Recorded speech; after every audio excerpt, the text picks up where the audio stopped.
Okay, good. Thanks. All right. Keep going to try this taping thing too. We're going to get a better one of these days. All right, well, like I said, getting started. I want to get a bunch of stuff back to you. Hopefully you have been diving into Chapter 5. I think you saw me do some pretty challenging problems in Chapter 5 here. And that's where I kind of want to continue. We need to get into 6, but I will say that 6 is kind of the same as 5. It's just a continuation of more complex problems. I'll talk more about that today, but I thought I'd start today with let's just do two more tough ones out of Chapter 5, see if they make sense to you. I thought I would start the day with the same joke. Maybe it's not funny, but do you want the answers to all Chapter 5? Yes. There it is. Sum of all the forces divided by the mass is equal to the acceleration. There it is, guaranteed. That is everything and the only thing we will be doing in Chapter 5 and Chapter 6. That's it. You know, why spend 2 weeks on that, right? Well, they get kind of hard, and so that's the idea. So let's run through those 4 steps again. I would encourage you. Number 1. Good physical picture of what's going on. 2, free body diagram. 3, write out the equation using Newton's second law of motion. That's it. Write those out for the physical picture we've just set up. That was the whole reason of trying to give you a good physical picture and trying to get you to draw the free body diagram, was so that when you got to step 3, you can actually write them out. You don't leave anything out. And then, of course, step 4 is actually then solve it, and that's pretty self-obvious. Just solve the equation, and that in itself can be pretty hard. You can have 3 or 4 or 5 equations, you know, and 5 equations and 5 unknowns are not usually easy problems. So that's what you want to keep in mind here. So let's see. The last one we did in class was, I believe, 44. Get to the right chapter. And it was that block that we were pushing up against the wall. Good. 45 is very similar to that, except now we're pushing down. And this time it's moving instead of stationary, but let's run through it. Again, I'll read it through, we'll draw the pictures, we'll do that step 1. Got a good physical picture of what's going on. 45 says this: a 420 gram block is at rest on a horizontal surface. The coefficient of static friction between the block and the surface is 0.72, and the coefficient of kinetic friction is 0.34. A force of magnitude P pushes the block forward and downward at an angle as shown in the diagram. Assume the force is applied at an angle of 37 degrees below the horizontal. A. Find the acceleration of the block as a function of P. All right, so again, read it all the way through, come back, draw the picture. If they already have a picture in the book, maybe you don't have to actually draw the picture. But the point is, somehow have a good physical understanding of what's going on. And I usually think drawing it out helps with that picture of in your mind, what's going on. So I'll start back at the beginning. A 420 gram block at rest on a horizontal surface. Okay, so horizontal surface, here's block, 420 grams. Maybe I'll just do a quick conversion right to kilograms, since we'll probably do things in forces of newtons. Newtons is measured in kilograms. So they gave it in grams, but I'm going to convert it to kilograms there. The coefficient of static friction, so there's some interaction here with static friction, and if it does start to slide, then there's some interaction with the kinetic friction. So they give me the 2 coefficients, okay? One if there's no sliding, another if it is sliding. And then they go on to say a force of magnitude P pushes the block forward and down. So somebody maybe is pushing on this corner, something like this. And so he gives it a little force, call it P for a push. And so maybe it's something like this. Somebody's pushing on this block. They have a forward component, but they also have a downward component, which probably isn't a good idea of pushing a block, because the downward component is going to do what to the friction? Yeah, it's going to increase. It's going to increase the normal force here. So if you want this thing to move, pushing kind of a downward motion on it is not a good idea. Now, if you don't want it to move, maybe that is a good idea. But there's going to get quite a bit of friction here. Okay? Assume that the force is then applied at an angle of 37 degrees below the horizontal. So, okay, so this angle here is 37 degrees, or if you would rather label it on this side, I'll do that, 37 degrees. But there it is, below the horizontal, when we have a component pushing into the ground. And then A is find the acceleration of the block. But I'll pause there, right? Step one, got an idea? Got a good physical picture of what's going on? We got a surface with quite a bit of friction, static and kinetic friction, so it may start moving here if we push it too hard. Or maybe not. Maybe the harder I push it, the more friction I just make, and this thing never gets going. I'm not real sure here. We'll have to run through some numbers here. Oh, 37 degrees? Yeah.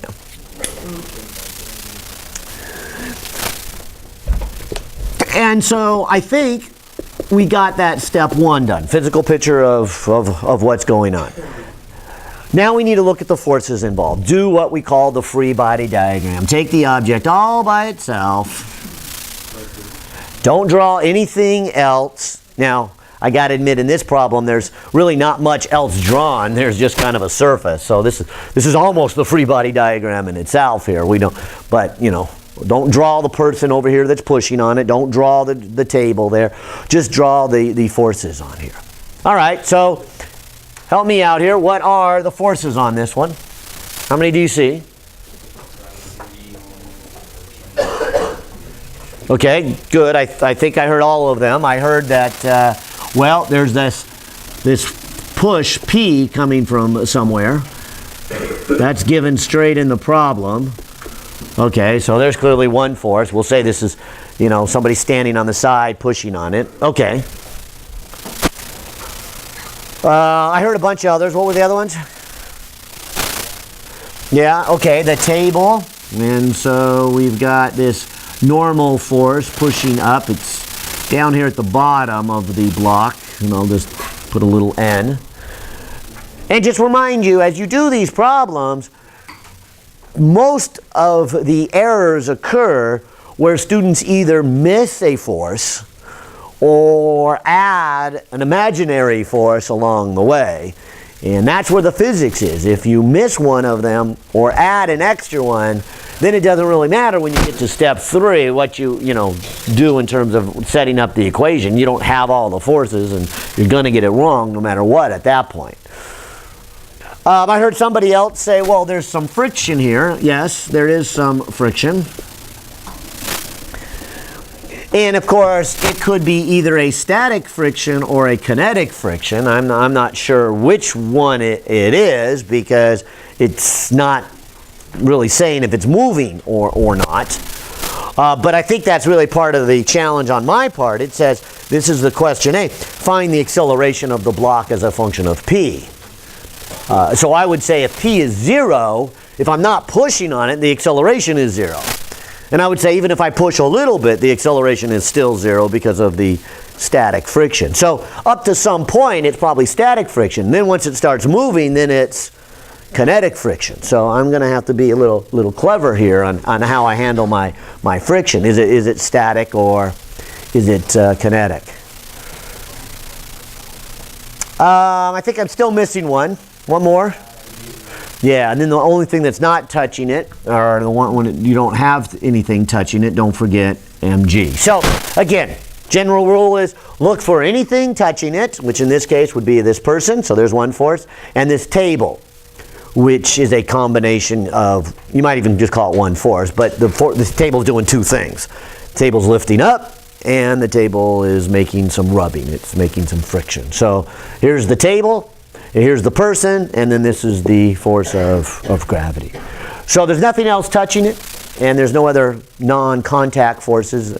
We don't do any of that this semester other than gravity, no magnets, no electricity. All right, so 1, 2, 3, 4. Looks like I got 4 forces. All right? So there's step 2, free body diagram.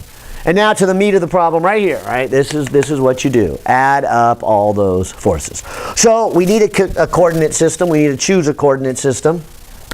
I really don't see any reason why I would change it like we kind of did on yesterday, and we had two objects and we curved around the pulley. But this just, the conventional coordinate system seems like a good coordinate system, x and y here.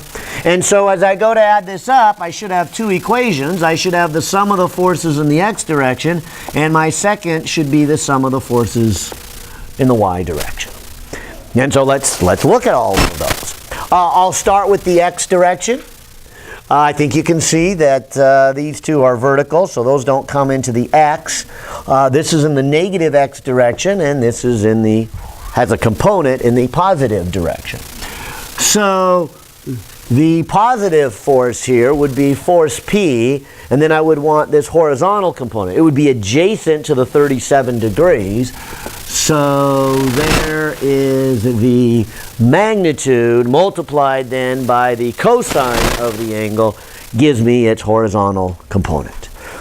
And it was good to see many of you have gotten that real quickly now in your head. You'll be able to say, okay, how do I go from magnitude to component? So take magnitude, component, and direction. So magnitude, component, and direction. There it is. That's the x direction. Okay, it's pushing in the x direction, which of course is what Monday's lab was all about, and you had to do all those vectors. And some of you did it really well. You already know how to do this. Others of you struggled for a while, and it was a good learning process. The other, the other force here in the x direction is this one. So this is minus friction. And again, I'll just put either an S or a K because, you know, that's kind of that question. Is it sliding or is it not sliding? It's either one or the other is going to happen. But that has to equal to MA. And maybe I can even put a sub x because it would, you know, this would be the acceleration in x direction. Although I would say that if I'm going to use static friction, which are meaning it's not sliding, so if you use static friction, then this should be 0. If you're going to use kinetic friction, well, then it would be some number here.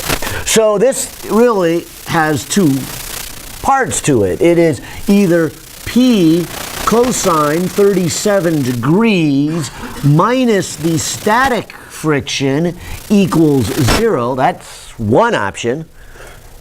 That's where it, you know, it's not moving. There's no sliding going on. And so that's why I use static, but that's also why I put a 0 there. But the other option is now I've pushed hard enough that it actually does start sliding. So this would become P cosine 37 degrees minus the kinetic friction equal to MA. So it's either one option or the other. Yeah. Oh, it can, I'm sorry. It can be moving at a constant speed, and then the acceleration would be a 0 number. I apologize for that. I'll even add to that, though, that to get it at a constant speed, let's see if this makes sense. I was going to wait a couple minutes to jump into this. But remember how we said the static friction will always be more than the kinetic friction? And you see that here in the coefficients. So if you think closely about this, here's what's going to happen. If you start pushing harder and harder and harder and harder and harder, at first it doesn't slide, so we have this. Eventually it will slide. And when it does start to slide, you'll have less friction at that point. So when you just barely get it to slide, the friction drops and then it starts sliding a lot. So the acceleration doesn't go from 0 to a little bit.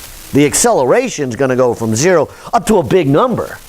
Now, unless you back up on your force, then you're always going to have an acceleration that is not a 0 in that case. So hopefully that kind of makes sense. But that's what we want to get out of this before this is all done here. And so, yes, this could turn out to be 0, but only if I first push it hard enough to break it free, then ease up to get an acceleration of 0. So, is possible. But I'm going to leave it this way. Okay. Okay, now let's do the other dimensions here. Let's do the vertical dimension. So in this case, we have N pushing up, so there's an upward force. A downward force is the mg. Force of friction is horizontal. I won't worry about that. And then I've got this one, which, again, there's the force P. And in this case, I would want the vertical component, the part that is opposite of the 37 degrees. So I go magnitude component. What direction is it? Yeah, downward, negative. And so that would be the sum of all my forces in a vertical. And what would that have to equal? Yeah, 0. Even if it's sliding along the table, it's still 0 acceleration in the vertical direction. So make sure you notice that even in this case, where it has a horizontal acceleration, it still doesn't have a vertical acceleration. Well, that's our step 3 then, right? Take our free body diagram together with Newton's second law and write out the equations. And now we can then solve the equations. Now you'll probably notice then that in order to solve this, it does require some friction, and N comes into play. So the normal force comes out to be that much. It's mg plus, and kind of makes sense. It's mg, which is pulling it down. Also, the component of the push, which is pushing it down. That's how much the table's got to push back. So that's going to be the normal force up here. But what we're asked to do is we are asked to figure out, let me just read it again, find the acceleration of the block as a function of p. So let's look at this case for a moment. Okay?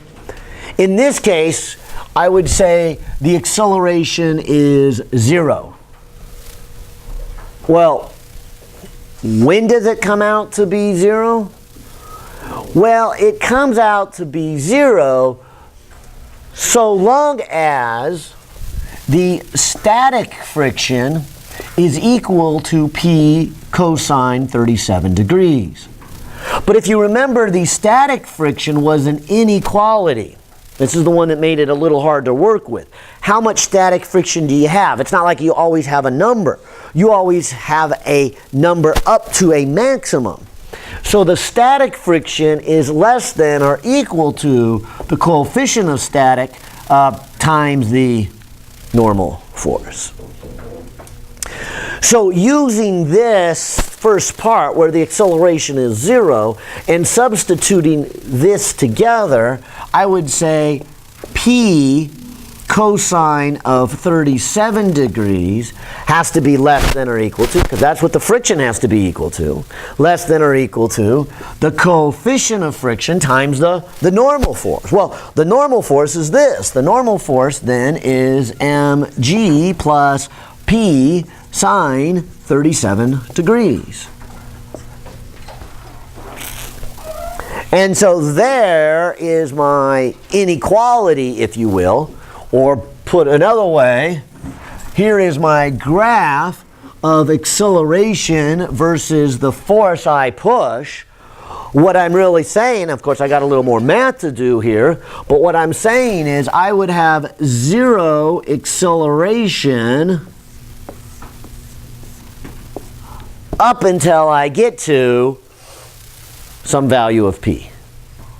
And that some value of P can be solved right here with this inequality. So let me continue to do a little bit of math. There's the mu s P sine 37 degrees.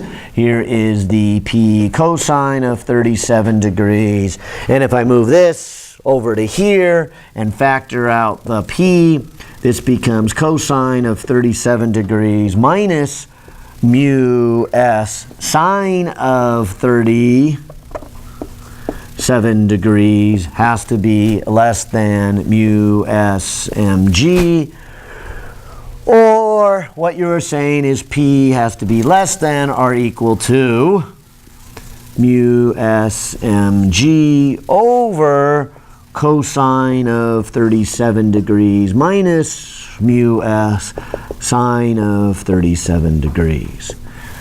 So that would be my value here of what P would need to be.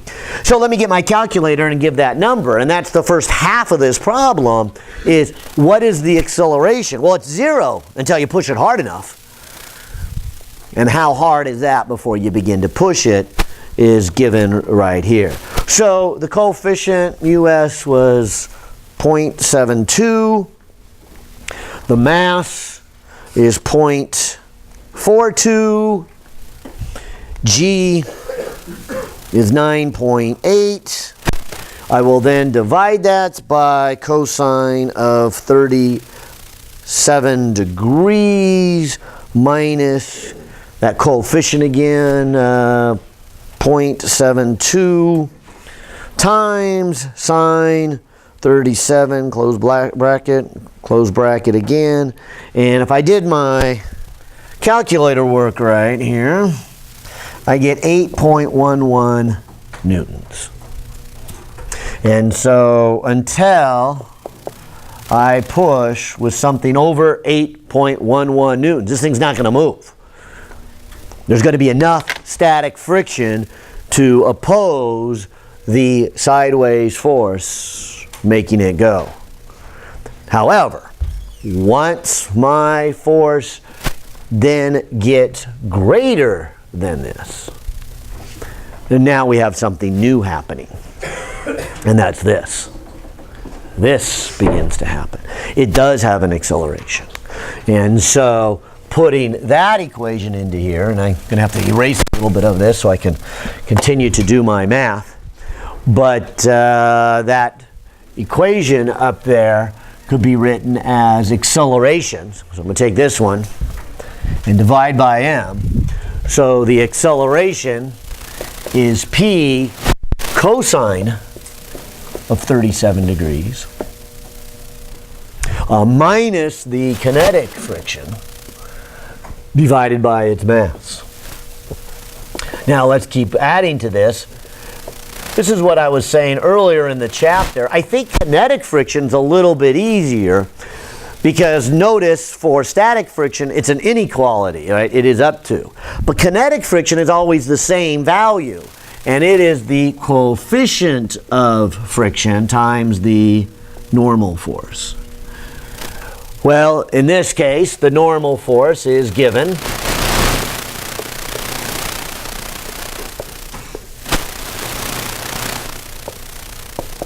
And the normal force, whether it is moving or not, is this. It is an mg plus a p cosine, no, sine, excuse me, sine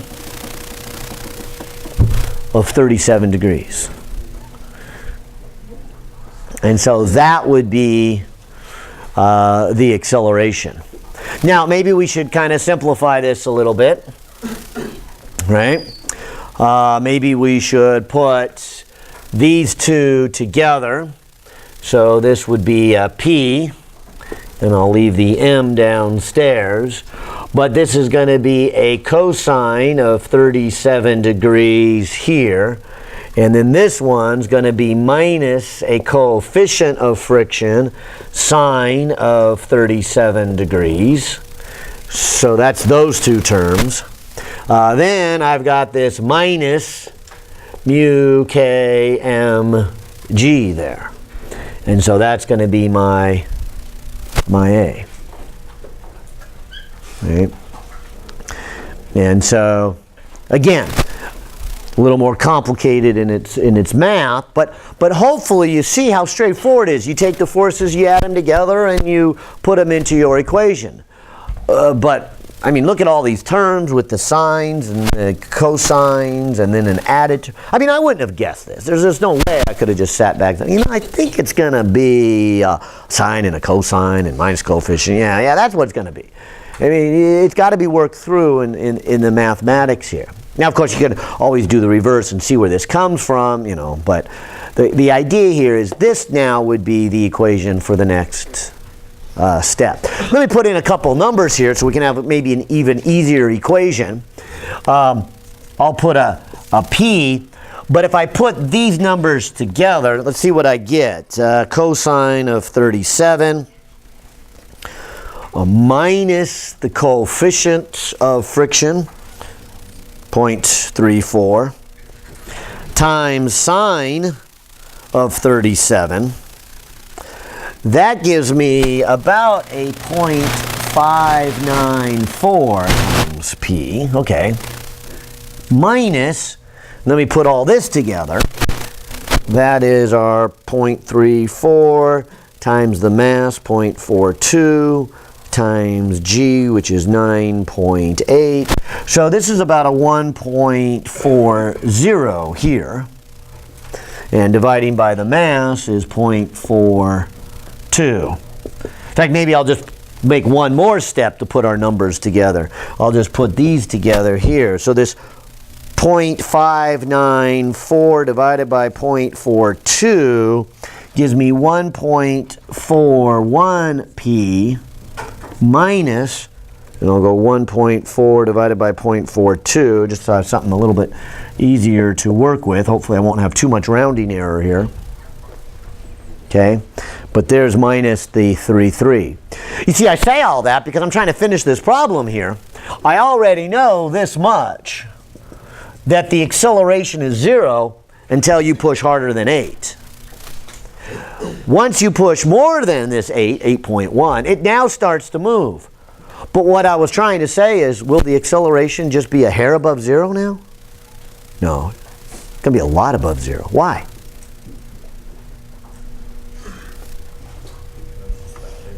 Yeah, exactly. Once it starts moving, we no longer have this much friction. It drops down to that much friction.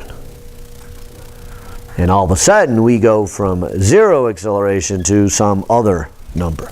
Let's find that other number. I mean, let me put in 8.11 here. So if I go 1.41 times 8.11 and subtract off 3.33, we're looking at an acceleration as much as 8.1 here. And so all of a sudden, it starts moving. They gave us some extreme numbers, I think purposely to make sure you caught that, hey, there's going to be a big change in the amount of friction. It's going to be static, and all of a sudden now it's going to be kinetic, and there's going to be a big change here. And so they gave us big coefficients, and they had us pushing into the ground. So we've got big normal forces and big coefficients, so a big change. And so all of a sudden it jumps up to 8. Of course, then it's linear with a slope of 1.4. So as we look at that graph, from here forward, it's going to be a line, something like that, right? And then it's going to have more and more and more acceleration as you push more and more and more and more and more. So linear graph with, you know, with p. But I think that was the intent of it. Yeah. Conceptually, whenever like I feel like I'm pushing on something and it doesn't move, and eventually moves and it goes super quickly and really hard. Ever since I was alive, I've always thought it's because it's like building up force in it and then finally just gives, and like it's all the force I built up in it. But is it actually just a difference? Yeah, there is no such thing as between right. Static and right. You're not building up force. It's not storing inside or something like that. No, it's this. It basically is no different than if you were pushing and somebody was pushing back, like, and then all of a sudden they get out of the way. Oh, now it's easy. And so it's this huge drop in the change in force. Now, on a molecular level, it's because, you know, when it's not moving, these rough edges fit inside each other and they lock together. And once you break them free, you literally break them off. It's called wear. And you break them off, and now these rough edges just kind of skim across the top of each other. And so you're going to get a lot less friction as they skim across the top versus falling into place and locking there. So that's the molecular reason of why you have different amounts of friction between static and kinetic. But yours is, yeah, it's all right back to just the change in the amount of friction. It's going to be much easier to push. So if you've ever noticed that, you do. You push harder, you push harder, you push harder, and once it starts going, then you kind of ease up. And you go, okay, now I'll just keep pushing it across the floor. You don't have to push it as hard. And so now you drop back down to here somewhere. Yeah. Because if you want to keep it going at a constant speed after you accelerate, you just have to make your force equal to kinetic friction, right? Right. Exactly. Exactly. And right. Yeah. So, and I got to admit, that's how most of us push an object. We push it harder and harder and harder until it slides, and then we ease up so that we're just pushing with a constant speed. We don't keep pushing with that same force and it accelerates and we start running faster across the warehouse floor, you know, as we push it across. But these are all good discussions because hopefully they're getting you to connect this equation with the real world. What's going on there? And the better you can do that, the better that physical picture is, and the easier these problems become because you don't get lost in just weird things. You go, that doesn't even make sense. That just won't even happen. Well, I promised you two, and so let's do another one. 58, another challenging one here. Let's set up this one. And like I said, if this is making sense to you, you're good. Okay? However, I would warn you, make sure you can do them. Because there's really two steps. The first step is, okay, I see what he did, it made sense. Now the next step is you be the leader and you decide what to do. Okay? And so it's easier to follow somebody and say that makes sense. The next step is you make the decisions on your own. So that's why it's real important that you do these homework assignments and you try them. I can't tell you how many times I've had students who sat through class and saying, I watched everything you did in class, I went to every class, and everything you did makes sense. I don't need to study for the test. I mean, it made sense. And then they sit there with a blank face during the test. Well, I don't know what to do next. Well, because it is a little harder when you've got to make the decisions of what to do next versus if I make those decisions and you say, well, yeah, that makes logical sense. And it's just that first little step there. All right, well, like I said, 58. Here's another kind of interesting one. A play with friction as the angle changes in this case. It says here, and again, step one. Got a good physical picture of what's going on. It says here, a block of mass 220 kilograms is accelerated across a rough surface by a light cord. Now maybe I'll just pause right there. Across a rough surface. What are they trying to tell you? There's friction. Okay? So there is, some experience you gain doing the problems on what are they trying to communicate without directly telling you. They're not telling you directly that there is friction, but they're trying to get you to realize, well, if the surface rough, there has to be friction. I better take that into consideration. All right, so a block of 2.2 kilograms is accelerated across a rough surface by a light cord passing over a small pulley as shown in the figure. So let me draw the figure here. For those of you who might not have the book in front of you, but it looks something like this. Here is the block that they're talking about. There is a light cord that comes up to a pulley. And then the pulley is being pulled with some kind of tension, as we'll see. I guess the pulley has to be supported somehow. So we'll put a ceiling up here. Okay, so we're holding the pulley up there. And I guess they have it there in the figure. And also in the figure, they call this distance x. They say from this, and maybe, I don't know if they do the edge of the pulley or the center of the pulley.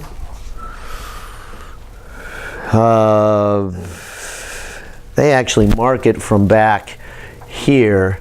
But I'm going to go ahead and do it here, because once I get to, if I were to pull this until the block got right there, that's just going to start lifting the block up now if I pull it hard enough. So I'm going to measure x from there, which is really, I think, what they want. They don't make a distinction on how big the pulley is, so, from the pulley. All right. All right, so there's the picture, and I'll read it again. A block of mass 2.2 kilograms. So maybe I'll put that in my diagram also. So there's the mass, 2.2 kilograms, is accelerated across a rough surface. Rough surface. So that would mean that there is some friction here, F. Would it be kinetic or static? Well, I guess it's kinetic this time because they're actually saying it's being accelerated across. It's actually already has started sliding. Now, to get it to slide, I guess we'd back to this type of problem, but I don't think they're focusing on that part of it. They just said accelerated across a rough surface by a light cord passing over a small pulley as shown in the figure. The tension T in the cord is maintained at a constant 10 newtons. And the pulley is 10 centimeters above the top of the block. Okay, so what they're saying here is there's some mechanism pulling on this, maybe it's your hand, always pulling with 10 newtons. This height also is 10 centimeters. So the pulley is up a little bit, 10 centimeters up. The coefficient of kinetic friction is 0.4. So that kind of gives it away too, that they don't even give me the coefficient of static friction. So they're not worried about that part in this problem, getting it started and what happens when it's not sliding. But there's the problem. And now the questions begin.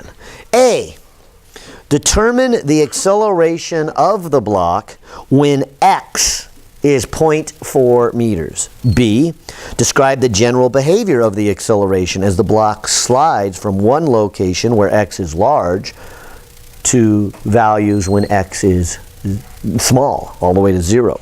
C, find the maximum value of the acceleration and the position of where this acceleration occurs. And then D, find the value of x for which the acceleration is 0. All right, so there's a bunch of questions, A, B, C, D. But I'll pause and go back. Step 1, got a good physical picture of what's going on? I mean, if we start with this block, let's just say we start with it way out here somewhere, and we pull on it. I would say that we're so far out here that isn't this string nearly parallel? So wouldn't the whole 10 newtons be the horizontal?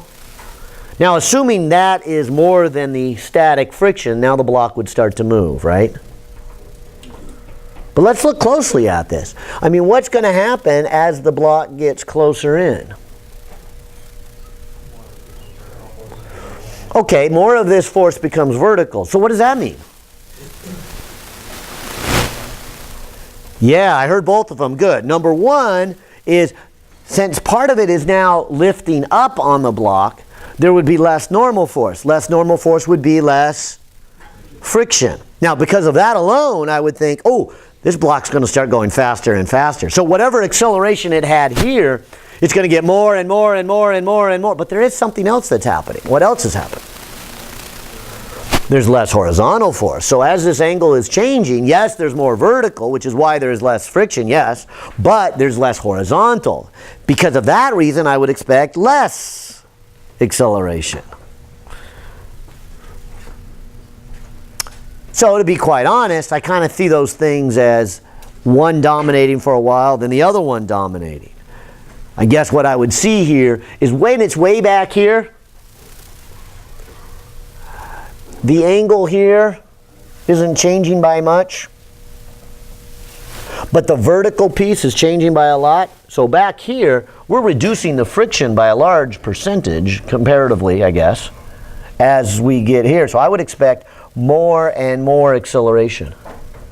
Up to a point. Now, I don't know where that point is, but maybe when I get about here, then I kind of expect that, and particularly when it gets real close, when it gets here, there is so little horizontal force that we're not going to get any or hardly any acceleration forward. So we're going to get to some point where you just don't have a horizontal component accelerating this, even though you're reducing the friction. Doesn't really matter, you know. So maybe right about here is the maximum acceleration. So here to more acceleration, and then less acceleration.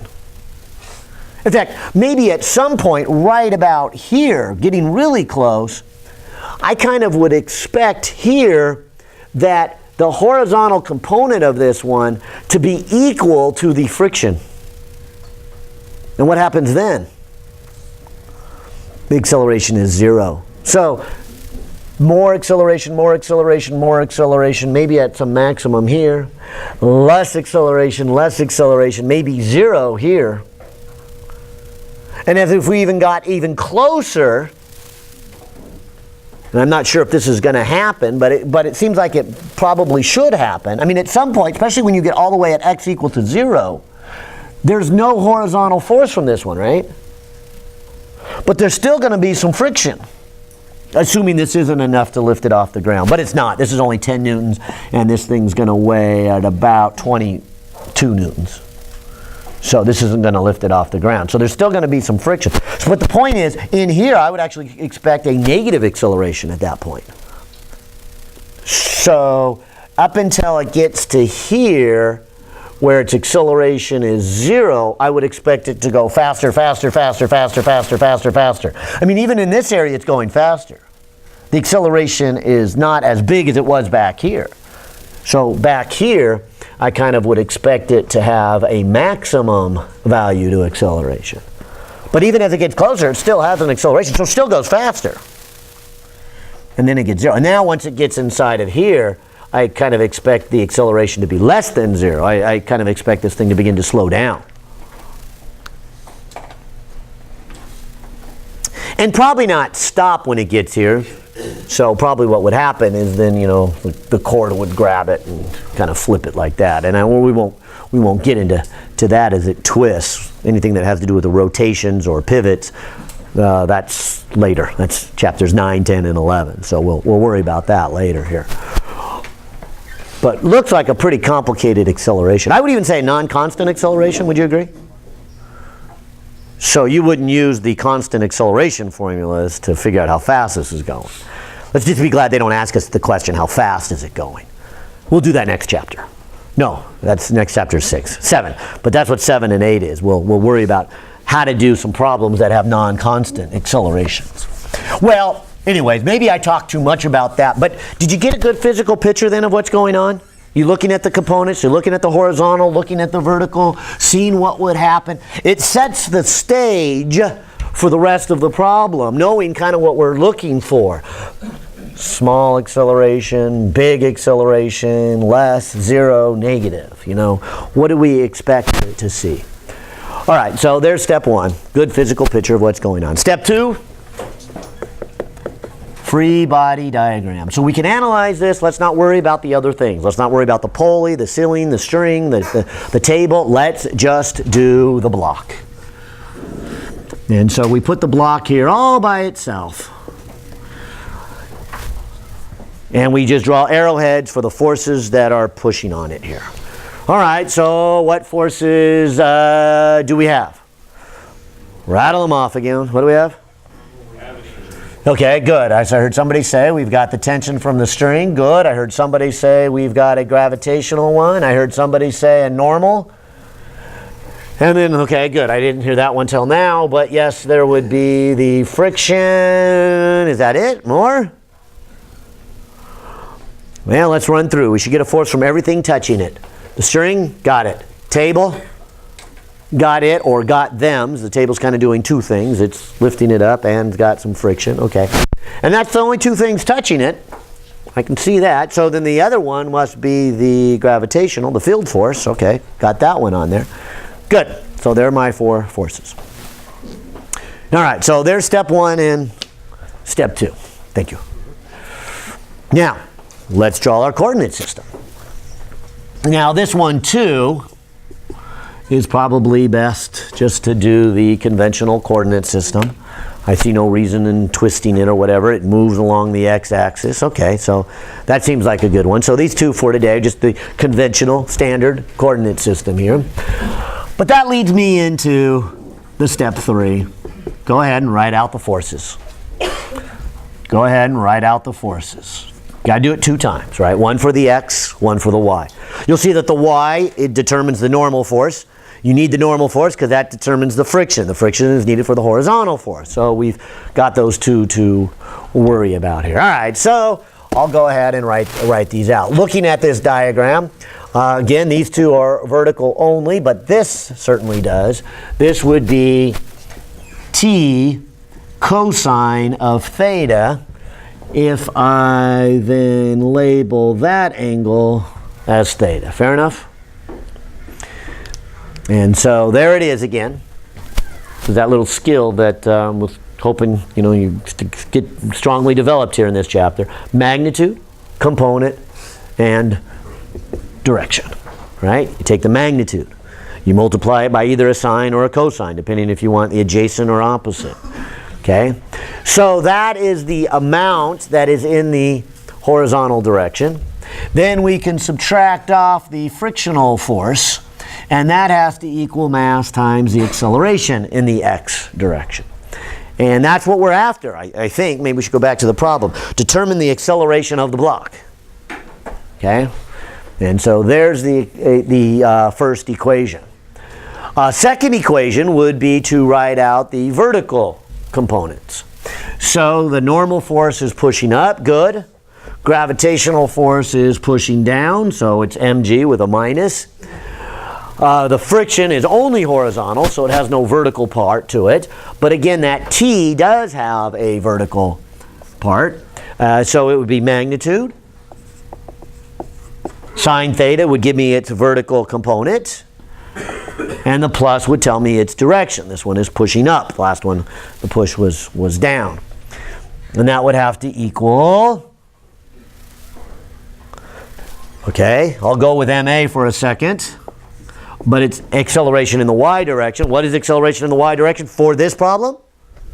0. So again, that's where a good physical picture comes in here. We see that. What happens is this block is moving horizontally, but not vertically. So we know the value of the acceleration is 0.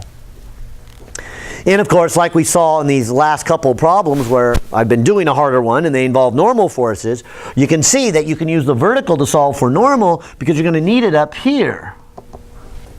In fact, maybe I'll write the next step here. For the horizontal, this would be the coefficient of friction times the normal. So there's why I need the normal. So I come down to this equation to get the normal. So the normal is mg minus t sine theta. And by the way, did you notice not only in this problem, the one before and the one before that, does the normal force equal the weight? No, not always. If you have another force, or if you have a vertical acceleration, the normal force does not equal its weight. So the easy cases that we did at first, the normal force was equal to the weight. Okay, but it's not always. You've got to work it out to what the normal force is. So knowing this normal force, I can now put it into here. So putting these two equations together, I get t cosine theta minus coefficient of friction times normal force. Normal force is mg minus t, what is it, sine theta? Sine theta equals ma. And so just solving for a by dividing by m. And maybe I'll even put my t's together here. This will be a t cosine theta from this one. That minus and that minus make a plus. Okay. That becomes coefficient of friction, and this becomes sine theta there. Whereas this one becomes minus mu k mg over m. So there's my two pieces together. And so that would be A in terms of the tension, the mass, G, and the angle. Now, a lot of these I think were given. For example, they gave us the mass, they gave us the tension, they gave us the coefficient. We know G. The first part says find the acceleration at a certain distance. So that's going to give us the angle. So that's what this first part says. A, determine the acceleration of the block when x is 0.4. So coming over to here and saying, okay, when this distance is 0.4 meters, and this 10 centimeters now is 0.1, this theta in the free body diagram would be this theta. So tangent of theta is the opposite, 0.1, over the adjacent 0.4. And so answering part A, I can then find this angle and plug it in here. So that should be the inverse tangent of 1 divided by 4, which is 14 degrees.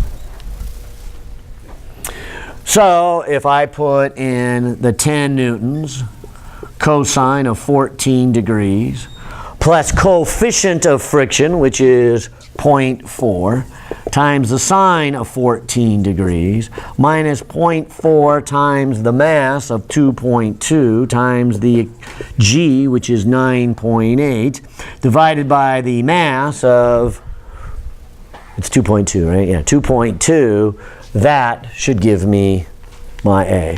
So I'll start with this inside piece here, cosine 14 degrees, add to that 0.4 times sine of 14 degrees. So that's about a 1. Multiply it by my 10. I get that number, roughly 10. Subtract off 0.4 times 2.2 times 9.8.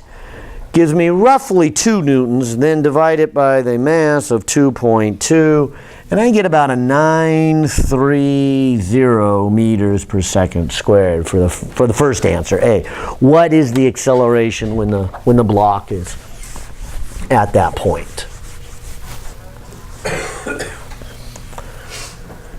Well, this can lead then to B,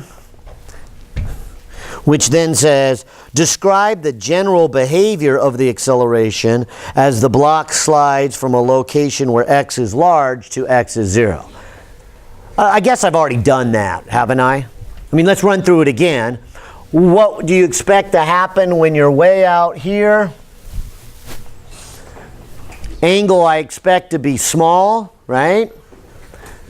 So when you're at a small angle, cosine of a small angle, that's about 1, right? Cosine of 0 is 1. But cosine of 0 is about 0, so that term goes away and that becomes 1. Kind of makes sense. That would say this first term is just t. And of course what you mean by that is it's getting pulled horizontally with a tension or a force of t. It's not being reduced down by anything. This is the reduced down of the normal force. So here, this is the regular normal force, just if there was no string, mg.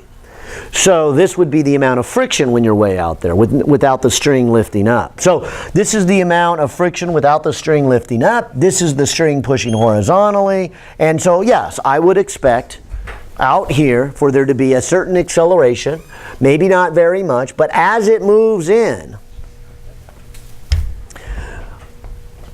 although this number is getting smaller, this number is getting bigger.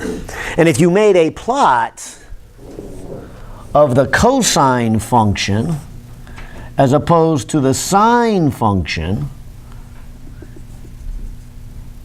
from 0 to 90 degrees, you can see that early on the cosine function doesn't change by much. It starts at 1 and as the angle increases it's still about 1. And so that's what I was saying earlier on, that as this block is way out here and as it moves in, you're really not changing the horizontal component. Instead of being 10, it's maybe 9.999. And so you're really not changing this number. So this number isn't changing, but this number is changing quite quickly. And it's plus. So this is getting bigger. So the acceleration is getting bigger. So it kind of makes sense? And you can see that here. At small angles, look at the slope. Sine theta changes by a lot. Cosine of theta changes by very little at that point. So we see that in the math. This is changing very little. This is changing a lot. So we basically don't change that, but we make this one bigger, which makes this overall bigger. And that's what we said earlier. We would expect the acceleration to get bigger and bigger and bigger. So as it is moving in, the acceleration increases and increases.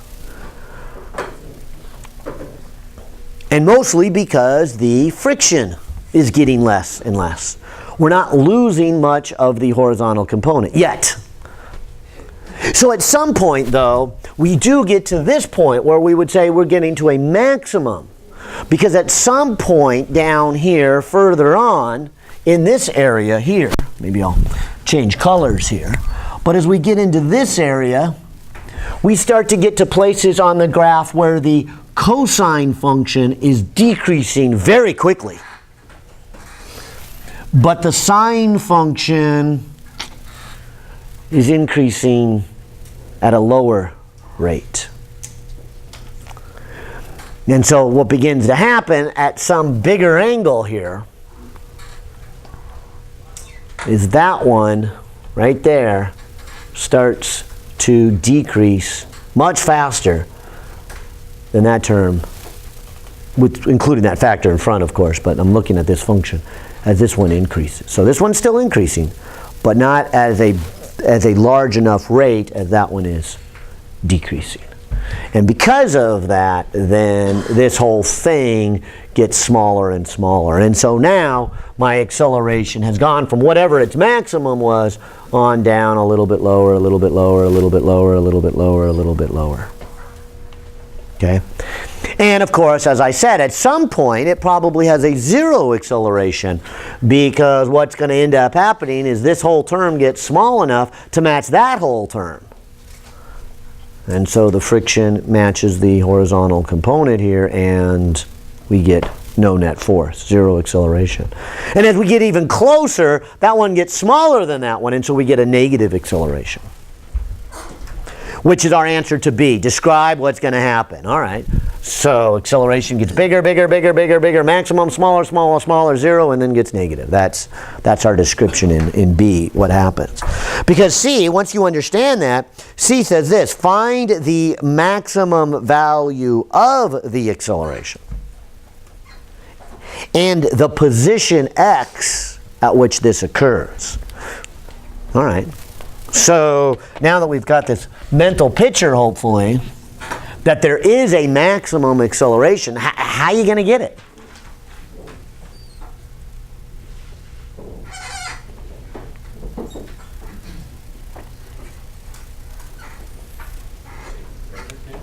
Good. So I'm hearing some calculus here, right? That's maximize a function, you take its derivative, right? And then what do you do with it? Set it equal to 0, right? And that gives you your minimums and your maximums. And so if you are making a plot here of acceleration versus, say, the angle theta, when it's way, way out there, theta is 0, maybe the acceleration comes out to be that. And then it increases to some maximum, then decreases and probably goes negative, something like that. So that's kind of my guess of what this thing would look like, looking at that equation. So yes, I need to take its derivative. So help me out here. Take derivative of what?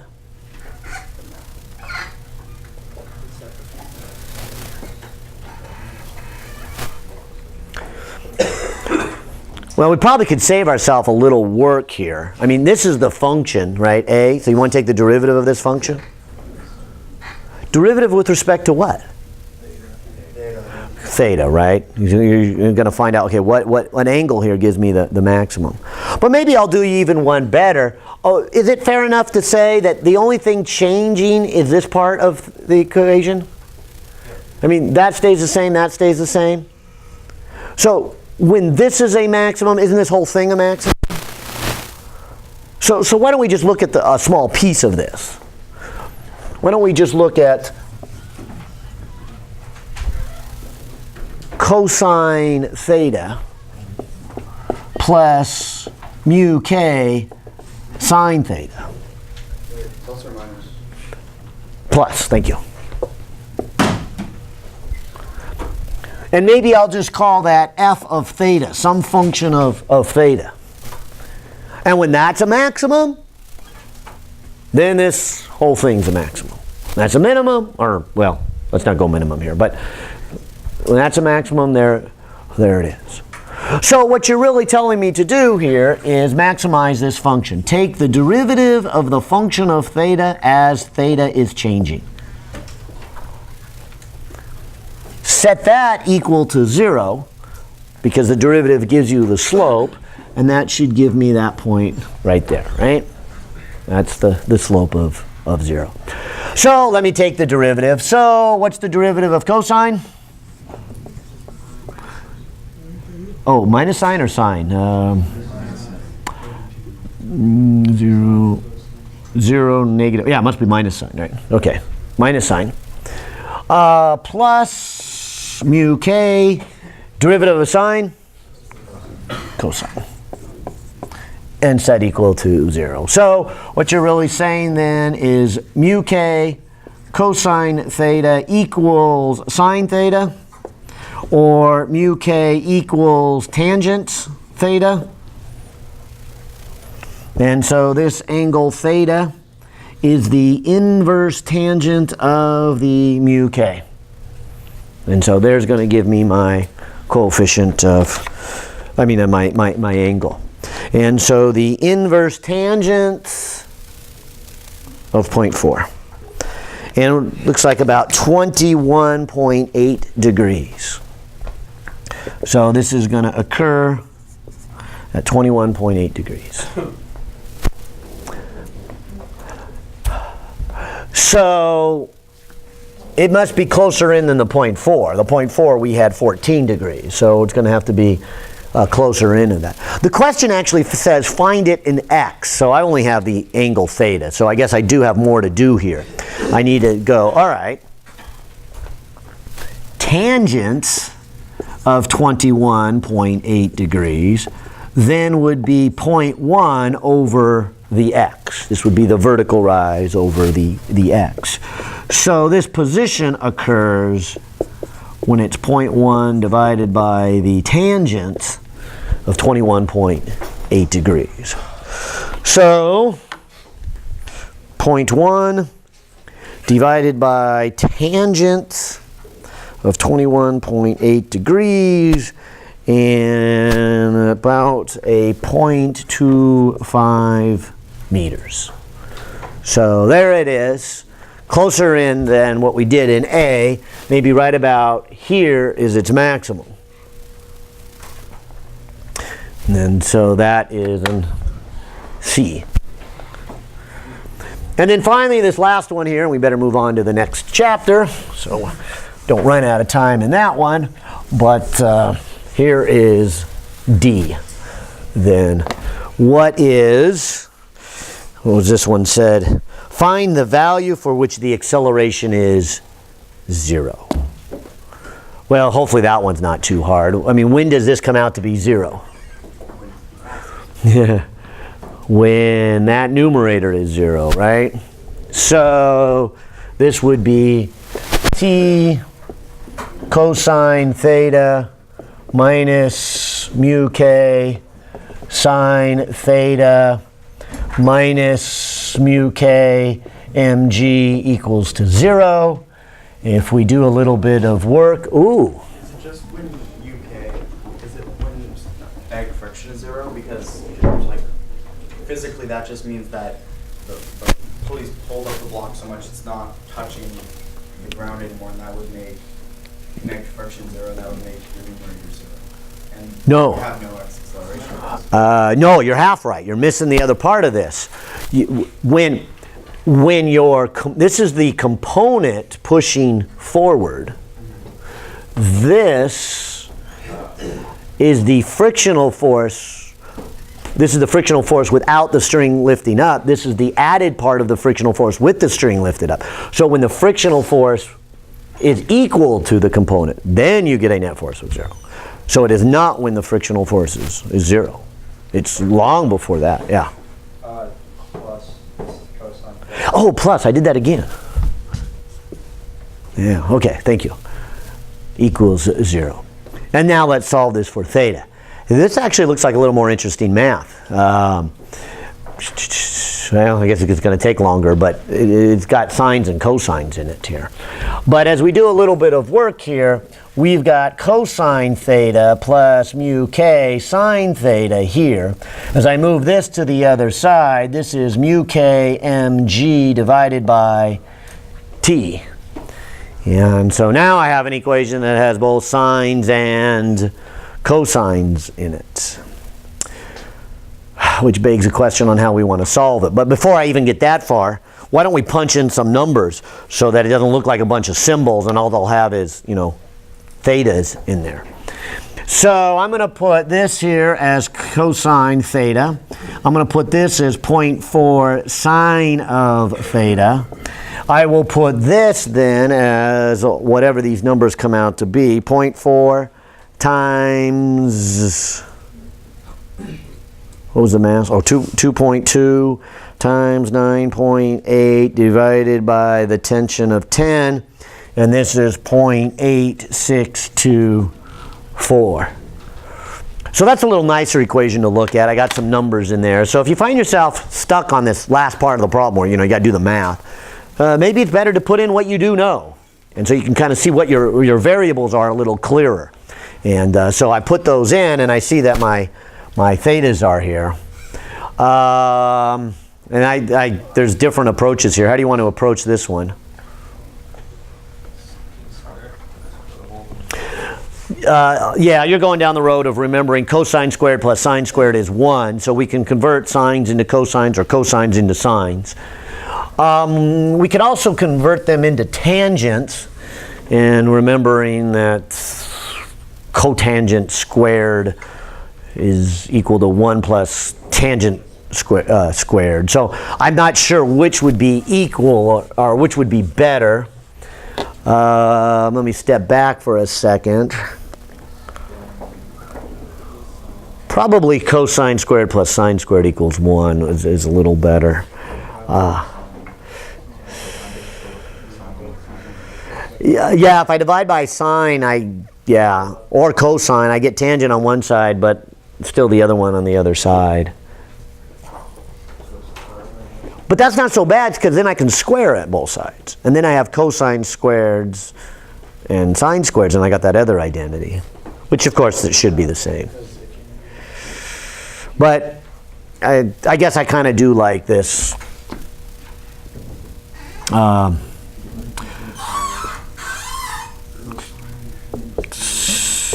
So shall I do that? So that's the replacement of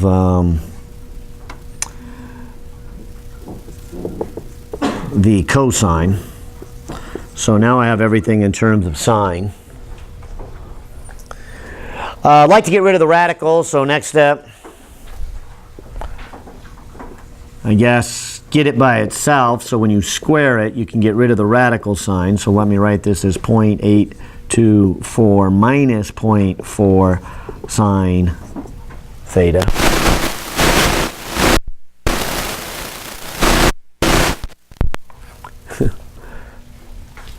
Square both sides, and you get a 1 minus a sine squared theta. Oh, square this side. I guess that's a 0.8624 squared minus 2 times 0.8624 times 0.4 times sine theta plus 0.4 squared sine squared theta. Yay! But you're beginning to see now I have sine squared. I have a quadratic equation, don't I? And maybe it'd be easier to see if you just said, let u equal sine theta. So this becomes 1 minus u squared here. This is just a number, so let me put a number, 0.8624 squared. So that's a 7437. This is just some other number, 2 times 0.8624 times 0.4. And so that's a 0.6899u. And a 4 squared is a 16u squared. And so that's how you end up solving equations that have, your trig functions, then you get the square root, so then you have radical functions, and then you square it. So it might have been a while since you've done that. I hope you haven't forgotten, because you never know when they're going to show up, but that's maybe a nice review of some mathematics here. Because if we now put these together, this becomes 1.16 u squared when that one goes with this one. This is still a minus 0.6899 u here. These go together, whatever 0.7437, and I bring it over minus 1 is, which is negative 0.2563. And so bring them all together, and there's your standard form of a quadratic equation. Bring them all one side, and you get a 0. There's a lot of steps here. I hope this is a magenta problem. Oh, good, it is. So, be perfect to put 5 of them on the test like this, right? Might be a little long to do in a test situation. But now we can solve here for our u. And so this is 0.6899, so there's the opposite of b, plus or minus our b squared minus our 4 times our a times our c all over 2a. And so that then should give me my u. Again, we're back to this whole idea that we've seen a lot of times, right? There's a plus or minus. Mathematically, it's going to give us 2 numbers, but we should step back in terms of the physics and say, we don't want 2. There's only one real answer here, one angle. Which one is it? I think you can see here that this, under the radical, since this by itself would be the same number, and that is a positive. This is going to be bigger than that. So if I took the minus sign, I'd get a negative there. So that would represent a negative angle. I'm not going to have a negative angle. So that's the extraneous root we got by taking the real equation and squaring it. So I'm going to ignore the negative one and just do the positive one here. So working with this, it's 0.6899 squared. And I'll put those 2 negatives, so that's a plus.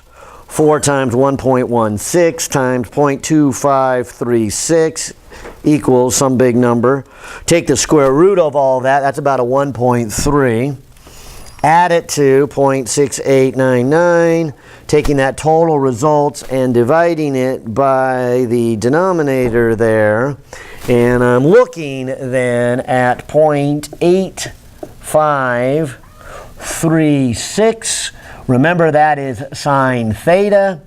So theta then would be the inverse sine of all of that. And we're looking at about 58 degrees then. And so 58.6. And then finally, tangent of 58.6 would be 0.1 over x. So there is the final answer of what is the position. It is 0.1 divided by the tangent of the last answer I got, 58.6, and we are looking at 0.061 meters, 6.1 centimeters. And so sure enough, it did come out to be a 0 acceleration here, and anything closer would be a negative acceleration, and they don't ask me anymore. But that'd be a good question for E. What is the acceleration? A better question would be F. What is the maximum speed of the block? A non-constant acceleration, so it's not a good question yet. But when we learn the tools from 7 and 8, it would be a good question. Maybe a little too hard. Well, not for a homework one, but a little too long for a test one. Okay, well, I'm going to turn the page and go into chapter 6. Because chapter 6 is a lot the same. And so even if you're still working in 5, which I suspect most of you still are, good. But I would encourage you to plug into those to see if this chapter is going to be a hard one for you or not. Hopefully not. Though I would suspect if 4 was hard for you, the next ones are. So chances are somewhere along the line we'll hit a hard one for you. And if it wasn't 4, maybe it's 5. Hopefully not. Maybe it's 6.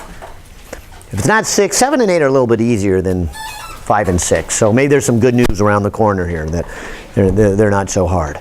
Although they get really hard in 9, 10, and 11. Maybe I shouldn't say that. Guys won't. He'll throw in the towel right now and say, I always wanted to be that history major, and so all right. And then hopefully somebody will grab you and say, yeah, but don't you want a job too? Yeah, okay. So all right. So I shouldn't say that, especially when I'm on film, right? So, you heard the joke? After graduation, what does a engineer say? What does a physicist say? And what does a liberal arts major say? So the physics major says, "Why does it work?" The engineering major asks, "How does it work?" The liberal arts major says, "Do you want fries with that order?" Oh, that was bad, huh? Okay, well.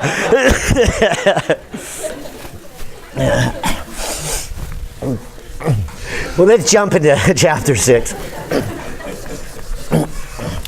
and see what chapter 6 is about. And as I already mentioned, and will continue to mention here, chapter 6 has really no new physics at all.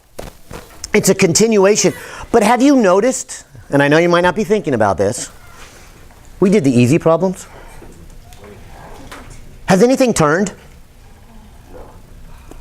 No. They've been only going faster and slower. Or stationary. Nothing's turned. We haven't had any air friction yet.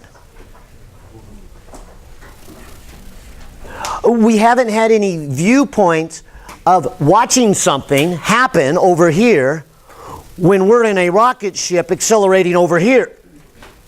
Ooh. And so that really much describes chapter 6 here in a nutshell. They got 3 things they want you to look at. Let's continue to do Newton's laws of motion, but now let's look at some other scenarios besides just going faster and just going slower. And so I like to call chapter 6 Newton's 3 laws continued. And so let's look at 3 new scenarios. And in whatever we have left here, 45 minutes to work on this first one. Let's look at things moving in a circle now. What we'll call circular motion. When we get done with that, which probably won't be today, probably be next Monday, but then we will look at, well, what if you're in an accelerating reference frame? What if you are in the train trying to watch the cannonball being launched? And the train is starting to accelerate. What are you going to do? How are you going to handle that one? Or a more complicated one, and I kind of mentioned that this was coming, but in chapter 5, let me remind you that we only did friction, which was solids rubbing on solids. Now, we broke it down into 2 parts. We broke it down into what if there's no sliding, so we had static friction, and then we had, well, if it is sliding, then it's kinetic friction, but we've limited ourselves to only solids moving in solids, but the real world is more complicated. What about the car that drives through the air? The air is not a solid. How are you going to handle that? What about the baseball that flies through the air? How are you going to handle that? How about the submarine that moves through the water, or the boat that goes over the water? How are you going to handle that? There's going to be some more resistive forces, and they're going to be more complicated than just solids rubbing on solids. And so that's the third part of this. So there it is. There's the breakdown of this chapter. Let's see how much of this we can do today. Because what I'm really going to do here in this first step is let's put together chapter 5, chapter 4. Watch this. Here's chapter 5. Chapter 5 said net force is equal to mass times acceleration. Fair enough? That's Newton's second law. Back in chapter 4, we had this. In fact, it was even on the test there. What if something is moving in a circle? Is it accelerating? And can't we look at the acceleration in its two components? Didn't we call one a radial component and one a tangential component? What did the acceleration in this direction, which we called radial acceleration, what was it equal to? What did it do even? Well, I guess it was equal to v squared over r, right? And that's the part that made it turn. Did that make it go faster or slower? No. So what if it was also going faster or slower? Yeah, then it would have a tangential piece. And the tangential piece was the part that made the object go faster or slower. And so really what I'm asking here is, let's put that together. Wouldn't there then be a net radial force? The net radial force would be the mass times the radial acceleration. And maybe I should ask, do you like the word radial acceleration or centripetal acceleration? Well, what should I do? Radial? I like, don't raise your hand, but whoever put centripetal acceleration and drew the little centipede. I got a little kick out of that. That was good. That was a really good centipede too. I mean, I spent about 5 minutes looking at it. Yeah, I need to take a drawing class. That would help me so much. But anyways, so there's our centipede. All right. So okay, I heard more of you say radial, and I think that's what your author does. So I'll call it radial. But part of this conversation. Oh. Okay. But hopefully you'll see we're talking about the same thing. So centripetal or radial. Centripetal, of course, is that inward, and of course radial is the mathematical description of inward there, the radius direction. Okay, but this is that whole idea. So again, we take Newton's second law together with chapter 4, we put it together, and what we're really saying here then is mv squared over r has to equal the sum of all the forces in the radial direction. Ta-da!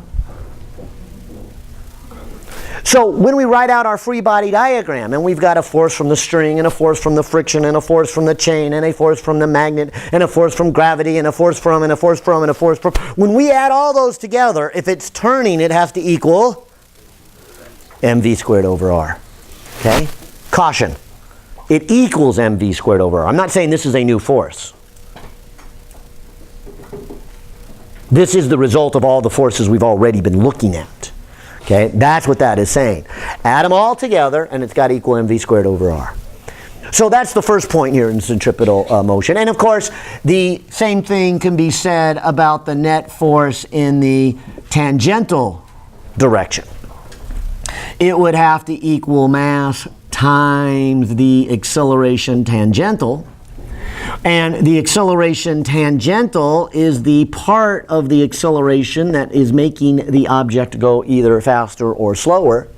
And so the sum of all the tangential pieces have to equal mass times the change in speed. I don't want to say acceleration there, but change in its speed, whether it's going faster or whether it is going slower. And that's the first, I was going to say third of the chapter, but to be quite honest, the author spends probably 2/3 of the time on this. These other ones are important and need to be exposed to, but they're so complicated that they come later on in your education in more great detail. So we kind of introduce you here and focus more on this one here. So this is really 2/3 of this chapter right here. And that's what I was saying. It's personally why it makes it a very easy lecture for me. I'm not sure it makes it an easy homework for you, but it makes it an easy lecture for me. There it is. There's 2/3 of the lecture right there. I hope you felt like you got your money's worth for this chapter. You know, it's like that's all I have to say about it. So probably the best thing I can do is show you some examples. So I'm going to do that. Let me just push this off to the side here before we even talk about these other two cases, because I think we're going to have to wait until Monday for that anyways. Let me do a number of examples, and forget how many I have listed here. But I'll start with just number 1 in chapter 6. It's kind of the simplest one I can do here at first. And it actually incorporates this circular motion. Makes it the easy case because I think it's constant speed. But it also puts it together with chapter 5 here in the tension in a string. Watch, let me just read this one. And it's a black problem. It says a light string can support a stationary hanging load of 25 kilograms before it breaks.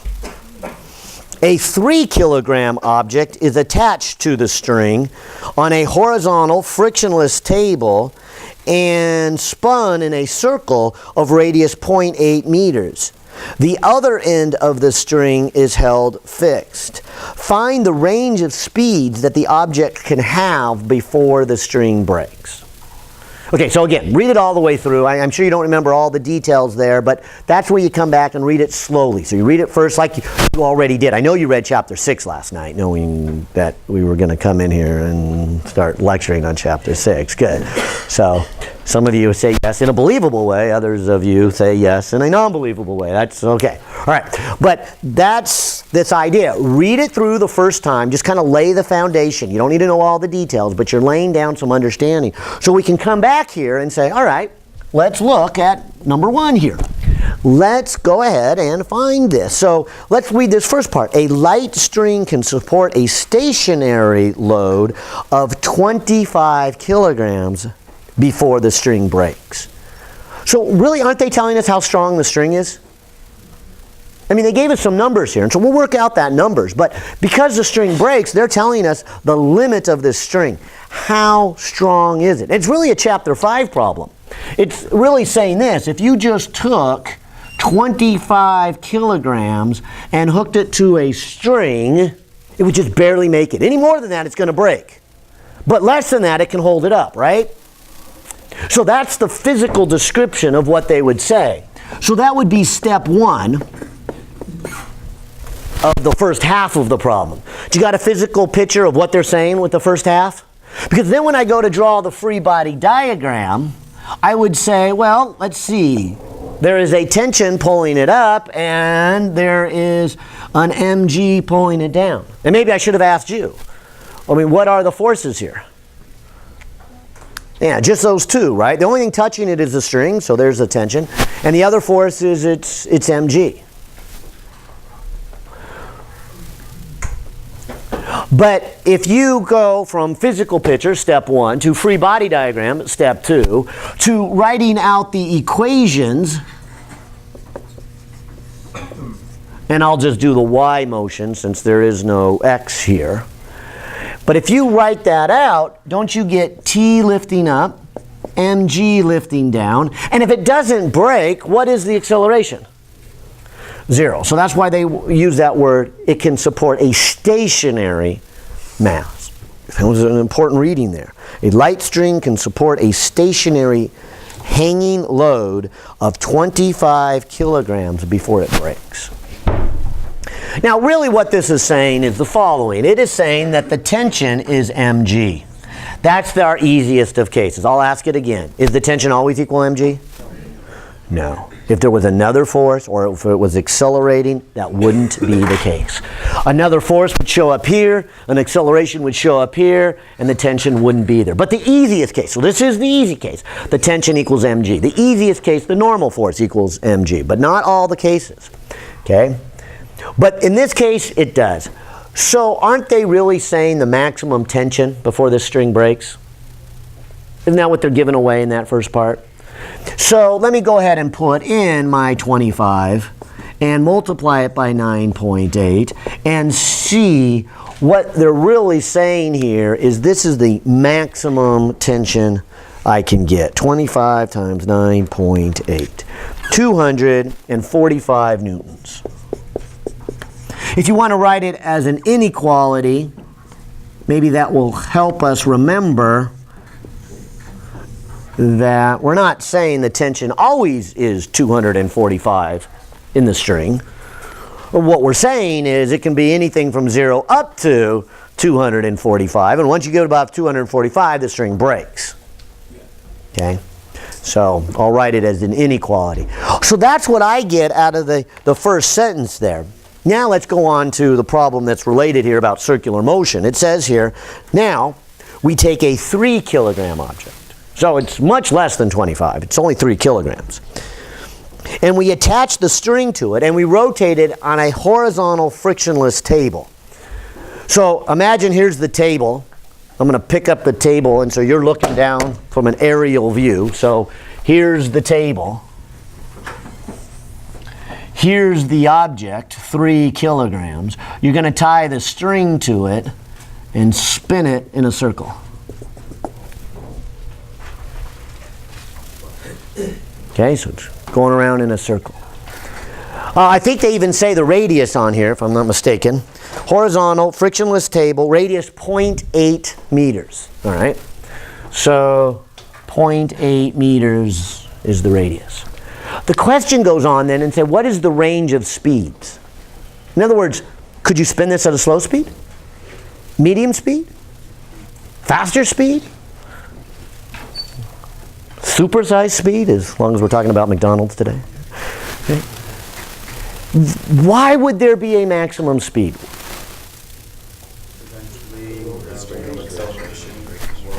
Right, it comes back here that as the speed increases, the amount of radial or centripetal force you need increases.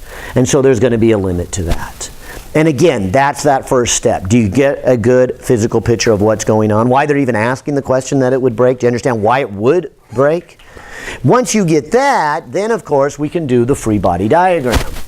So if I do the free body diagram, and this is my object, and I'll put a little X here just to represent the center of the circle. What are the forces on this object? Depends on the way of still mg. Okay, is there an mg? Yeah, gravity's still working on the option. Okay, I would say there is an mg, but where would it be in this picture? Yeah, it would be into the board. So maybe a side view would allow you to see it a little bit better. If this was the table and there it is with the string tied here, mg is down. So in an aerial view, it's into there. So I agree that it's there. And you may not realize it yet, but that's really not going to be relevant to solve this problem. But it's there, yeah. Is it frictionless? It is a frictionless surface. So there's not a friction one. Good question. What other forces are there? Oh, the tension in the string. That's going to be a big one. So in this picture, where's the tension? Pointing towards the center. Yeah, so I'm going to put a T here for pointing towards the center. The tension also the centrifugal force. I mean, not. What is it there? Hang on with that. All right. Because I want to make sure everybody got that one clear. Okay, well, any other force here?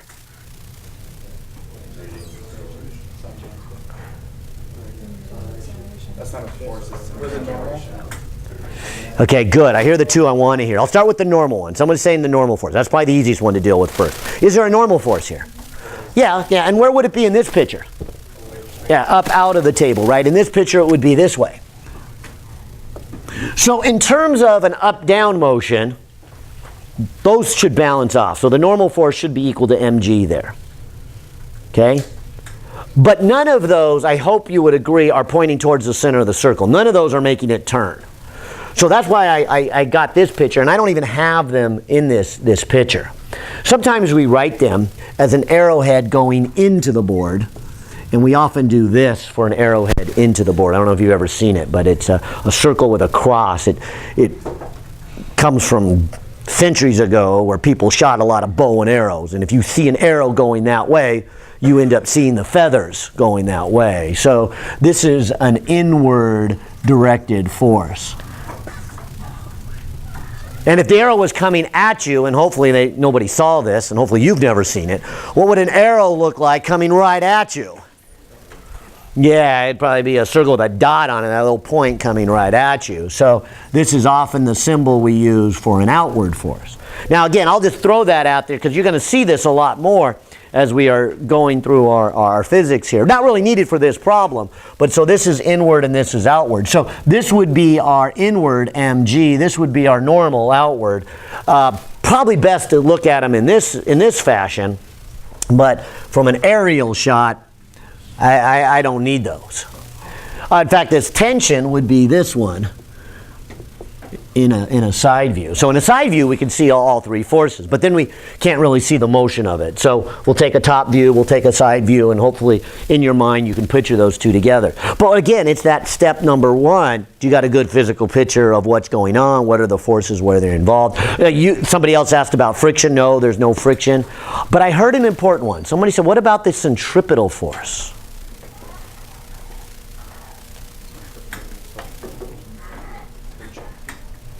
Where does that one go?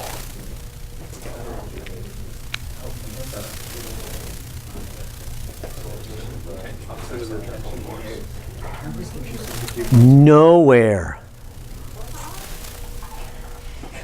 The sum of all the forces is the centripetal force. There is not a new force here. Centripetal force is not some other new magical force that I got to add to my force diagram here. The centripetal force, read it carefully. This right here. Add up all the forces, that equals the centripetal force. The centripetal force is the net force. It is not an additional force. And it's very tempting. And I've seen it semester after semester after semester. And so I like to start this problem and give you that warning here. There's not an additional force here. What we're saying here is the sum of the radial forces come out to be equal to mv squared over r. This object is accelerating. Isn't it by the nature of it turning accelerating? And so that's how you handle an object that is turning. You don't do really anything different than we did in chapter 5. You start off by getting a good physical picture. The second thing you do is you set it up and say, what are my forces on it? And the forces are exactly that. Anything touching it plus gravity. But there's not a new one just because it's turning. What you are saying is the sum of all those forces come out to be mv squared over r. Because it is turning and it is accelerating. We don't set it equal to 0. So see if that makes sense here when I make the next step. So this is my free body diagram, or maybe that's a better free body diagram. So this is the physical picture, this is the free body diagram. So now let's pick a coordinate system. Where do you want me to put my coordinate system?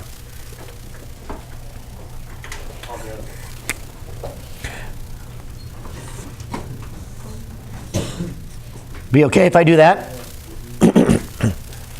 I am going to put the x-axis pointing inward. Maybe sometimes pointing outward, but I will tell you this. Think about this problem. What is the direction of the acceleration in this problem? Which way? Towards the center of the circle. Usually, not always. Remember, you can pick any coordinate system you want. But usually, if you pick your axis, one of your axes, either x or y, plus or minus, doesn't matter. but pick one of your axes in the direction of the acceleration, you will probably have easier equations. Why? Because when we go to write them out, some of the forces in the x direction, some of the forces in the y direction, don't those have to come out to be each of these respectively? If you set it up so that your coordinate system is one of the axes, like the x-axis, is in the direction of the acceleration, doesn't that just come out to be ma? And this come out to be 0? If you didn't do that, you would have something that would be ma sine theta and ma cosine theta. And that's usually a harder problem. And it depends if you're asking which angle. This could have been cosine theta, depending on what I meant by theta. This could have been sine theta, depending on what I meant by theta. But my point is, if you don't put your axis in the direction of the acceleration vector, then you will get a sine in one of them and a cosine in the other one. But if you do put it in there, you won't have the sine or cosine, and the other one will equal to 0. And there's usually no better set of equations than when one of them is set equal to 0. That tends to make them simpler. So with that in mind, I would encourage you to set up a coordinate system so that your acceleration is along the direction of one of your axes. Because when you do that, you get this, and the other one you get 0. Watch. Let's continue to work with this problem. So, as I continue to work with this problem, for an object that in this case is going in a circle, I have, in that diagram, I would have the sum of all the forces in the x direction have to equal mass times acceleration in the x direction. In this case, and this is, I guess, why it's a black problem here to start, the only force in the x direction is T, the tension in that string, right? And that has to equal to what? Ma. And what's A? A is V squared over R. Exactly.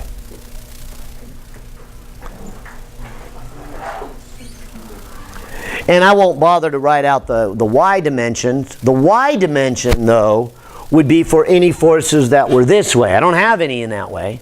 And those would be the forces that are going to make it go faster and slower. That's this part of the equation. And I don't have any for this problem. It's frictionless. So it's not going faster or slower. So there's no forces and there's no change in speed. So 0 equals 0. Now, the z direction would be this. So if you wanted to continue this and say the sum of the forces in the z direction, then I would have normal force minus mg, and it's not going in the z direction. That has to equal 0. So the normal force equals mg. And so one thing you're going to see in this chapter is more three-dimension. This is really the first chapter where we're always going to be looking at x, y, and z. We're going to look at a top view and a side view and say, okay, what's going on here? Okay? Now, the z direction is really not important for this problem. The y direction is pretty boring, does come out to be 0. But for completeness, I wanted you to see them. The one that really matters is the x direction, and I wanted you to see then there's only one force, tension.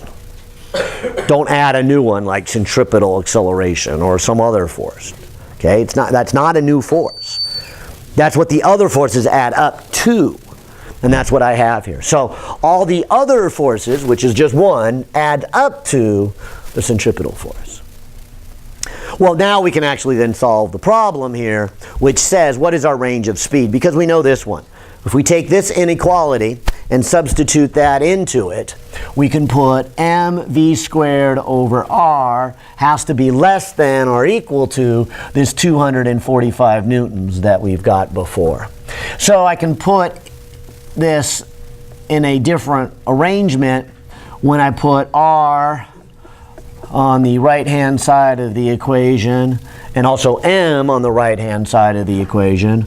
R here is 0.8 meters. Our force is 245 newtons. Our mass is 3 kilograms. And so V squared needs to be less than or equal to, and now I can get my calculator out, 0.8 times 245 divided by, oops, it's a 3 kilograms, isn't it? And I put a 0.3, yeah, divided by 3. And so this comes out to be 65.3. I should check my units. It's been a while since I followed the units through, and you know, like I said, I want to make sure that always is valid, right? As we said in the beginning, watch your units, check them. If your logic is sound, your units will match. So remember, this is a kilogram meter per second squared. So that kilogram would go away. That meter would combine together, and you would get meters squared per second squared. So when you take the square root of that to get V, we get 8.08. And of course, taking the square root of the units, change a meter squared to a meter and change a second squared to a second. So it's about 8 plus or minus 8 meters per second. And so when it says the ranges are anything from a -8 up to a +8. Negative then representing the other direction. So you can go this way up to 8, or you can go that way up to 8. But as soon as you get above 8, spinning either clockwise or counterclockwise, that's going to require more tension than 245. The string will then break. So that's how much tension you need. There's going to be a limit to it. It's really no different than driving a car. You drive a car, you make a turn. You make a turn, you need so much force. That force comes from the traction. If the required traction is more than your tires can provide, you don't make the turn. You do something less than the turn, like that. Then you're off the road. Okay, and so that's our calculation. All right, well, hopefully that one was relatively straightforward. I think we have enough time here. Let's do another black one here. 43, and then on Monday we'll come back and get into some of the harder ones here. Here is what your author calls a speed bump. I'm not sure, and you get the right impression, because today's speed bumps are very different than this speed bump. So this one, though, is a little different. I'll read it here to make sure you got a good picture of this. But it starts off with a little history here. It says here, hey, we studied some important work or we will study some important work by Arthur Compton, chapter 40 in Modern Physics. But he said he was disturbed by the speeding cars outside of his physics building at the University of Washington in St. Louis. So Compton designed what is called a speed bump. And it says here he had it installed. And I assume the history here is valid. But it's a weird speed bump, very dangerous speed bump here. All right. The ones we have these days are more like speed curbs. I mean, you take those too fast, you don't die, you just damage your car type thing, you know. But this one you're going to die here. All right. So Compton designed a speed bump and had it installed. Suppose here an 1,800 kilogram car passes over a bump in the road that follows an arc of a circle that has a radius of 20.4 meters as shown in the diagram. Right, so the speed bump is kind of this. So it's more of a hill than a bump, right? So the radius is 20.4 meters. The car then comes along and does this. Okay. Now they say the car is 1,800 kilograms. So suppose an 1,800 kilogram car passes over the bump of the road that follows an arc of 20.4 meters as shown. A, what force does the road exert on the car as it passes this highest point traveling at 30 kilometers per hour? So we're traveling at 30 kilometers per hour at the top. The question is, how much force does the road put back on here? But again, like all these problems, let's stop and say, do you got a good physical picture of what's going on here? Car comes in, hits this kind of bump, goes over. Well, why would speed matter here? Yeah, I mean, what happens if you go too fast? Yeah, we're going to see then that there's an interaction between the road. And we did a problem like this with that soccer ball. Then we have a soccer ball in a hemisphere, and we had to kick the soccer ball so that it didn't hit the rock. And that's very similar to this. If you go too fast, you're going to leave the road. And like I said, I'm not really sure this is a deterrent for college students in speed. I mean, this is a challenge, more than a deterrent for speed here. But unlike, like I said, this too fast on this one is fatal, whereas too fast on your ones we have out here, just take out the front tires and your axle, and now you're sitting on the side of the road. Actually, that happened the other morning. My house, when you leave my street, you turn, there's a significant dip in the road, where the rain flows through, and they got those dips, and a big sign that says, caution dip, 20 miles an hour. And the high school is just like a quarter mile away. Well, somebody took it way too fast. Because when I saw it, there was a car in the middle of the street sideways, and the tire and the wishbone frame was over here. So a car with no suspension and tire, because it was over here. And nobody was around, so I would hope somebody was calling and did that and get in a tow truck. What's the radius for? Okay, so they gave us the radius too, right? Well, this is the radius of this turn. Okay.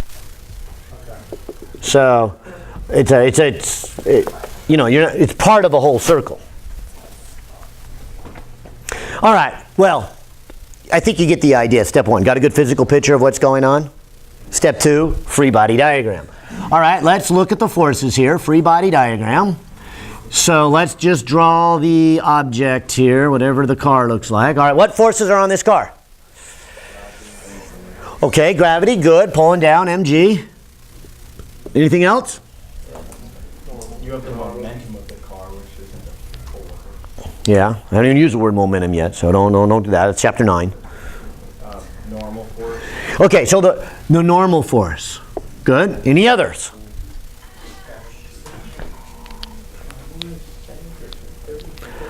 And, they don't say about friction, so there may not be. I would suspect at that speed there's at least air friction. So I'm going to go ahead and put some air friction here.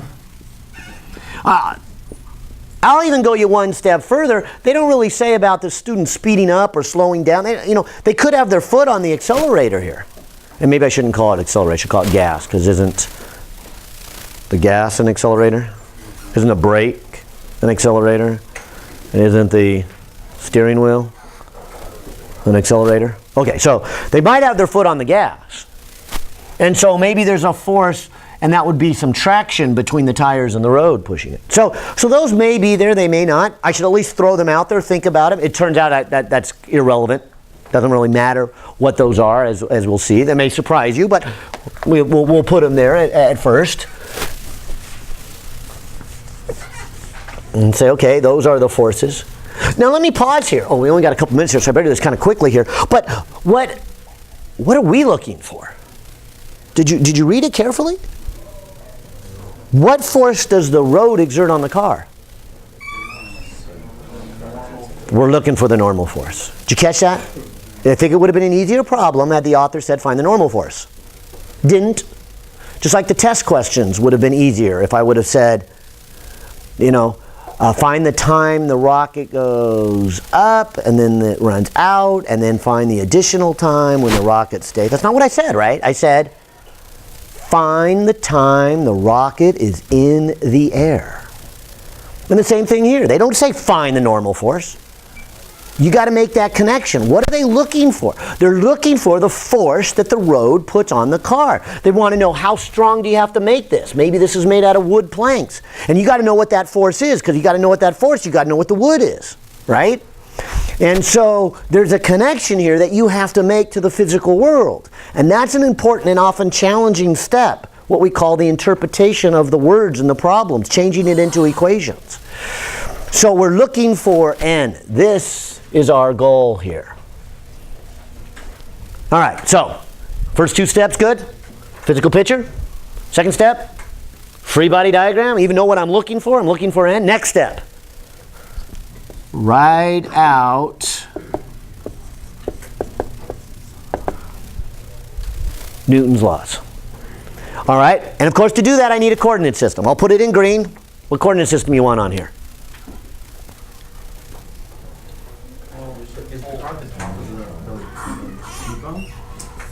Yeah, it's right at the top of the speed bump.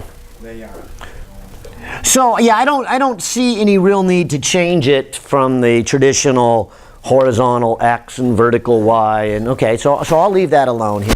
And let's apply this here. Can you add up the forces in the X direction? Sure. What are they? Well, I guess I got F to the right, capital F. I got a little f to the left. What does that have to equal? Mass times the acceleration in the x direction. Now, what is the acceleration in the x direction? Yeah, it's the derivative of speed. Right? Wouldn't that be the tangential part of this circle? This would be whether it's going faster or slower. It turns out that's why we're really not going to need it. It doesn't have the normal force in it. All that it's saying here is if the force from the engine is more than the friction, it's going to be going faster. If the friction is more than the force from the engine, it's going to be slower. If the two are balanced, it's going to be going at a constant speed right there. Really not important for this problem. But nonetheless, include there as part of circular motion. Those are the tangential parts. Those are the parts that make the car go faster or car go slower. How about over here? How about the vertical motion? Yeah, there's an n, that's what we're looking for. There's a minus mg, that has to equal? Is it 0? Yeah, I'm glad whoever said that. It meant 0. No, it's so easy to do. Is this a 0 acceleration? No, is this car accelerating? Yeah. What is the direction of the acceleration? Center of the circle, right? Or at least that's the turning part of it. It might have more than that because it might be changing its speed. I don't know. But I do know this, that this is supposed to equal to ma. And this does have an acceleration. It's that v squared over r. And I'll do you one better. There's a mistake here. Do you see it?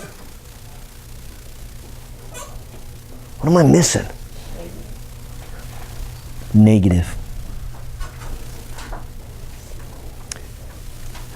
And so again, what we're trying to say here is take all the forces. They have to equal mv squared towards the center of the circle. Where is the center of the circle in this case? Down. Down in the negative direction. So I only need this one to answer the question. That's why I said it. We won't really need to pay attention to that one. But here's what it comes out to be. The normal force equals mg, when you bring that over, minus mv squared over r. And so now I can put in my numbers. This would be 1800 for the mass. G would be 9.8 minus, it was 1800, right? Yeah, 1800 here. Here we want to be careful. Watch our units. If we're going to do forces in newtons, we need meters per second. We've got kilometers per hour. So I'm going to change 30 kilometers to 30,000 meters. I'm going to change 1 hour to 3,600 seconds and square it. And the distance is 2.4 meters. So that would be in newtons and that would be in newtons. And so we're back to chapter 1, watching your units, keeping track of them, doing your unit conversion. Okay? And that's what it is. Now, I'm out of time, but I'll ask one more question without calculating it. Why the minus sign? Why is it this minus that? Because R is the direction compared to your Y. See, if you had been going straight on the road, gravity is pulling you down, road is pushing you up. Those two balance, and that's why you go straight. For you to curve down, what do you need? You need a force, a net force down. So you would need a normal force that is the force of gravity minus a little bit. Or a lot, depending on how fast you're going. Which is the next part of this problem. How fast would you have to go before you left the road here and flew over the top? So, good. Hope those helped. Work on those. If you haven't been attending Friday, now is a great time to start attending on Friday and get to that MC class on Friday and keep working on these. Yeah.